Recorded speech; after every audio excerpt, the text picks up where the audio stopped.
Paano ginagamit ng Diyos yung mga babae para po sa kanyang misyon? Pag-usapan po natin 'yan sa devotion natin na ito.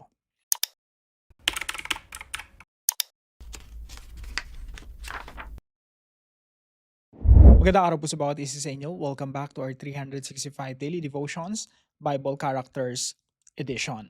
Binabati ko po muna ang ating mga kasama dito sa ating mga daily devotions, no? Si Norma Gonzalvo, Rovel Cayetano, and Elvira Publico. Maraming salamat po sa inyong pagsubaybay dito po sa ating mga devotions araw-araw. Now, yung topic po natin ngayon ay patungkol po kay Deborah. Kay Deborah. So, I hope familiar na po tayo sa mapa, no? Lagi ko po ito pinapakita sa inyo kasi po, kapag mas na familiar tayo sa mapa na ito, mas may imagine na natin yung mga events sa Bible. So, mostly po ng mga pangyayari sa Bible ay nangyari po dito sa Israel. Lalo na pagdating po natin sa New Testament. So, maganda po na ma-familiarize na agad tayo dito, tsaka dito sa Roman Empire. Sa pagdating po natin sa New Testament. Ah, 'Yan, lagi po nating babalikan 'tong mapa na 'to, 'no. Pati yung imperyo, mga imperyo nung panahon ni Daniel at ng mga prophet. So, talagang gamit na gamit 'tong mapa na 'to. Kasi po, maganda po 'yun, 'no, para sa atin, para ma-imagine natin saan nangyayari yung mga events sa Bible, saan nangyari. Ang maganda, ginagamit natin Google Map, 'no, so para accessible po sa lahat. So, ito po yung 12 tribes of Israel. Ganito po yung distribution ng kanilang lupain. So, pwede niyo pong screenshot, no, para meron po kayong copy. And then, ito po yung cycle in the book of Judges. So, I'm sure familiar na rin tayo, no, yung paulit-ulit na nangyayari sa book of Judges. 12 Judges po yan. At yan po yung cycle. So, para mas ma-imagine po natin, mga kapatid, parang ganito po yan. The book of Judges, the downward spiral of evil. So, una nating tinalakay yung si Othniel.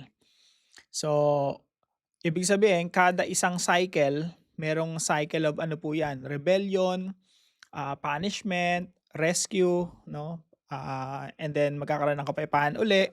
Tapos magre-rebelde na naman sila sa Diyos sa panahon ni Ehud. Pababa ng pababa, pasama ng pasama, hanggang makita niyo po yan hanggang kay Samson. And even after kay Samson, meron pang masasamang nangyari na, nakakasuka, no? Talagang may chinapcha po kasi diyan. Kukuwento ko sa inyo later on sa dulo ng Judges. So, pinapakita dun yung kasamaan ng tao, mga Israelita. So, downward spiral po 'yan. Talakayin ko po ito sa dive deeper, no, ng mas maigi pa. Now, dako po tayo rito sa Judges chapter 4. Sabi po rito, "And the people of Israel again did what was evil in the sight of the Lord after Ehud died." So habang buhay pa si Ehud, okay pa, no? Kasi si Ehud yung pinadala ng Panginoon. Pero nung namatay na si Ehud, gumawa na naman sila ng kasamaan at pagrerebelde sa Diyos. Pinagpalit na naman nila si God sa mga Diyos-Diyosan ng, sa pamamagitan ng mga Diyos-Diyosan ng mga karatig bayan. "And the Lord sold them into the hand of Jabin, king of Canaan." So ito na naman yung pagdidisiplina ng Diyos, pagpaparusa. "Who reigned in Azor, the commander of his army was Sisera, who lived in Harosheth Hagoyim. Then the people of Israel cried out to the Lord for help." Ito na naman, nagsisi na naman sila, lumalapit na naman sila sa Panginoon, humingi na naman sila ng tulong. Bakit po? "For he had 900 chariots of iron, and he oppressed the people of Israel cruelly for 20 years. 20 taon silang pinapahirapan ni Jabin, king of Canaan, sa pamamagitan ni Sisera, yung kanyang commander. And verse 4, sabi dito, "Now Deborah, a prophetess." Ito na naman yung judge na sinugo ng Diyos para tulungan sila, makaligtas sila, at mapalaya sila sa panghaharas at yung oppression, no? Yung mapalaya sila sa kamay ng mga Canaanites. So, now Deborah, a prophetess, the wife of Laphidoth, was judging Israel at that time. Now, ito po yung ilan sa mga katuruan natin ngayong araw. Number one po, God uses women to accomplish great missions. Something surprising dito sa Book of Judges, hindi lahat ng mga hukom nila ay mga lalaki. Dito po inintroduce si Deborah, babae, at siya yung judge ng Israel during that time at pumupunta sa kanya yung mga tao to settle their disputes. Now, si Deborah rin po yung ginamit ng Diyos para mapalaya sila sa oppression o sa pang-aapi. Hindi lamang po si Deborah yung ginamit ng Diyos dito sa Judges chapter 4. So dito po pag binasa niyo to, yung pinakakalaban nila dito si Sisera. Okay? Si Sisera po ay tinalo ng isang babae. Kumbaga yung pumatay kay Sisera, yung commander of the army, si Jael po, isang babae na naman ang pumatay kay Sisera. So ginagamit talaga ng Diyos hindi lang mga lalaki kundi ang mga babae din. And by the way, sa Genesis chapter 3 verse 15, ang gagamitin po ng Diyos na kaparaanan upang ipanganak ang Mesaya ay mula sa lahi ni Eva. Si Eva ay isang babae. Hanggang all the way to Mary. Si Mary po of course ay isang babae at ginamit siya ng Diyos kung saan dadaloy, kung saan ipapanganak. Sa pamagitan ni Mary ipapanganak ang Mesaya na tatalo talaga kay Satanas. Lahat ng mga kababaihan na naririto, no? Patuloy lang tayo magpagamit sa Panginoon. Actually, sa observation ko po ngayon, ibang klase talaga yung paggamit ng Diyos sa mga babae. Karamihan sa mga members ng church, mga babae. Karamihang madalas yung mga lalaking wala sa church, no? Samantalang yung mga lalaki dapat sila yung nagli-lead. Sila yung nangunguna. Pero makikita po natin sa mga ministries, no? Karamihan talaga mga babae nangunguna sa paglilingkod sa Panginoon. So pagbutihan niyo po, pagpatuloy niyo po kung ikaw isang babae, gagamitin ka ng Panginoon, no? At salamat sa Panginoon sa inyong buhay. Maging sa ministry namin, maraming mga babae and I'm proud of them na sila po yung ginagamit ng ating Panginoon sa ministries. God uses women to accomplish great missions. And number 2 po, God uses the weak to defeat the strong. Ginagamit po ng Diyos yung mahihina. Hindi lang mga babae, yung mahihina. Kagaya ni Barak. Si Barak, isang military, sabihin nating military general, no? Pero mahina siya kung ikukumpara mo kay Sisera.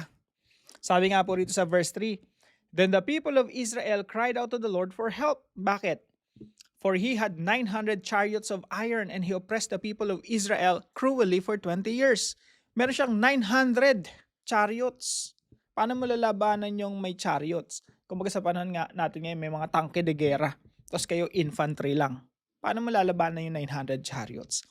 Pero alam niyo po, ginagamit ng Diyos yung mga mahihina. Kasi yung mga mahihina, pag nagtagumpay sila, wala silang mapapagmalaki. Ang pagmamalaki lang nila, yung Diyos na tumulong sa kanila. Kaya kung ikaw ay mahina, huwag kang mag-focus sa kahinaan mo. Mag-focus ka sa kalakasan ng Diyos. At in fact, gustong-gusto ng Diyos ginagamit yung mga mahina para mas lalong matanyag yung kalakasan at kapangyarihan ng ating Diyos. So dito po sa istorya na ito, ginamit ng Diyos si Barak, no? Si Deborah, si Barak, si Jael. Mga mahihina, no? Pero pinagtagumpay sila ng Diyos. Bakit po? Point number 3, napakalaga po. God is the real warrior in the spiritual realm. Sa totoong laban ng buhay, yung Diyos naman talaga yung warrior. Hindi naman talaga tayo. God is behind us to support us, to protect us, and to help us, to enable us to become victorious. After all, the battle is the Lord's. Tingnan niyo po rito sa verse 15. Nung meron ng labanan, no? Ang kalaban nila si Sisera. Sabi ni Deborah, Barak, this is the time. Bibigyan na sa iyo ng Diyos yung si Sisera at saka yung kasundaluhan niya. And verse 15, sabi rito, something interesting. And the Lord routed Sisera. Sino daw yung pumalibot kay Sisera? Sabi rito, the Lord. Ang Panginoon. And the Lord routed Sisera and all his chariots and all his army before Barak by the edge of the sword. So hindi talaga si Barak o si Deborah o si Jael ang nakikipaglaban rito. Si Lord yung nangunguna. Siya yung, bagamat malakas yung puwersa ni Sisera, pero si Lord yung pumaikot kay Sisera para siguraduhin yung tagumpay. ng Diyos, tagumpay ng people of God sa pamamagitan ni Deborah at ni Barak. So God is the real warrior in the spiritual realm. Mga kapatid, sa laban ng buhay, laging ang Diyos yung nakikibaka. Di lang natin napapansin kasi hindi natin nakikita si Lord physically. Feeling natin tayo lang yung nakikipaglaban. Feeling natin tayo lang yung sumasagupa sa lahat ng hamon ng buhay. Pero tandaan natin mga kapatid, lahat ng battles natin, kay Lord yan. Si Lord ang nakikipaglaban. Kaya po sa application natin mga kapatid, number 1, spend more time on listening to God. Dito po sa istorya na ito, sa Judges chapter 4, makikita po natin rito si Deborah, siya po ay prophet. So nag-spend talaga siya ng time makinig sa Diyos. At siya yung nagbibigay ng instruction. Siya po yung nagbibigay ng instruction kay Barak. Si Barak po yung may hawak ng army. So, basically, yung people of God, nakikinig talaga sa Diyos. Si Deborah nakikinig talaga sa Diyos. Pag may instruction from the Lord, yun yung sasabihin niya kay Barak. Kaya po, ganun din sa atin, no? Dapat lagi tayong nakikinig sa ating Diyos. Inaalam natin, ano ba yung direction niyo, Lord? Saan ba ako papupunta? Saan ba ako patutungo? Kaya po yung prayer life natin, mga kapatid, wag nating pabayaan. Yung pagbabasa natin ng Biblia, yung devotion natin araw-araw, that's part of listening to God. That's part of discovering God's plan. That's part of knowing God's will. Lagi dapat bukas ang ating tenga sa pakikinig at malaman natin yung instruction ng Diyos, ano yung pinapagawa ng Diyos sa atin. Para hindi tayo kumikilos lang ng suntok sa hangin. Meron talagang hinihit. Meron talaga tayong ginagawa talaga natin yung mga bagay na pinapagawa ng Diyos sa atin. So spend more time. Question ko, very personal. Gaano ba tayo kadalas nag-spend ng time sa ating Panginoon? Alam niyo po yung mga nag-spend time talaga ng oras, panahon sa Panginoon, silang mga nakikinig sa Diyos, sila talaga yung mga nagtatagumpay. Kasi lahat ng mga steps nila guided by the Holy Spirit. Number 2 po, focus on God's strength and not on our weaknesses. Again, sa hamon ng buhay mga kapatid, huwag tayong tumingin sa hirap ng buhay. Huwag tayong tumingin sa hamon ng buhay. Huwag tayong tumingin sa kung gaano karami o kalaki o gaano katindi o gaano ka hirap talunin ng ating mga kalaban. Parang si Sisera, no? 900 chariots. If you focus on the strength of the enemy, wala talagang mangyayari. Talo ka talaga sa hamon ng buhay. Alam ko, hindi mahirap mabuhay. Ako, hirap na hirap din ako sa buhay ko, no? Lahat tayo, may kanya-kanya tayong battles. Battle natin sa relationship. Sa maybe relasyon mo sa asawa, relasyon mo sa anak, broken family, tigas ng ulo ng anak mo, no? Mga battles natin yan eh. Pwedeng finances, pwedeng sa negosyo, pwedeng sa career natin, pwedeng sa pag-aaral natin. Ang dami nating mga battle sa buhay. Pero mga kapatid, huwag tayong tumingin dun sa hirap ng sitwasyon. Tumingin tayo sa lakas ng Diyos. Tumingin tayo sa karunungan ng Diyos. Tumingin tayo sa kalakasan ng Diyos. Kasi ang Diyos ang magbibigay sa atin ng kalakasan upang tayo magtagumpay. At sa panahon ng ating mga kahinaan, lalong na tatanyag ang kalakasan ng ating Diyos. And number 3 po, believe that every battle is God's battle. Hindi tayong nangunguna sa gera. Nung tayo sinugo ng ating Panginoon Jesucristo, hindi tayo pinauna doon sa front lines para magkanda matay, no? Magkanda matay. Si Jesus mismo ang nasa front line. Kaya nga siya yung namatay doon sa krus eh. Siya yung nasa unahan, siya yung missionary. Tayo, mga lang tayo, no? Mga alagad lang, taga-sunod lang. Kaya nga taga-sunod, ibig sabihin siya yung nangunguna. Kaya mga kapatid, lahat ng battles natin, sa Panginoon yan. At magtiwala tayo sa kalakasan ng Diyos. As long as ginagawa natin ang tama, as long as ginagawa natin ang misyon ng Diyos, as long as nagtatapat tayo sa Kanya, as long as we know that what we're doing is God's will, wala tayong dapat ikatakot, wala tayong dapat ipangamba. Sapagkat lahat ng laban natin ay laban ng Diyos. Now, para po sa ating discussion, why is it important not to focus on our weakness and rely on God's strength? At para po sa ating dive deeper, pag-usapan natin si Sisera, no? The crushing of the head of Sisera prefigures the defeat of Satan. Tayo po'y manalangin. Father God, thank you for reminding us that through Deborah and Jael, that you can use anyone to accomplish your great purposes.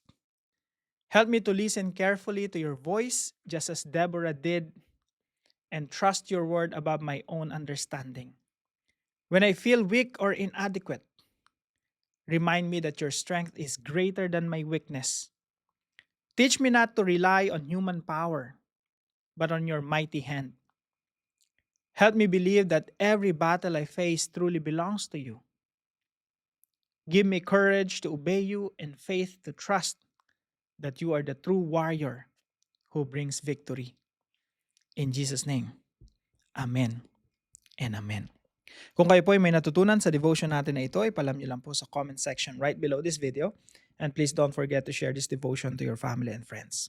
Pagpalain po kayo ng ating Panginoon. See you po tomorrow 5 a.m. dito po sa ating Daily Devotions.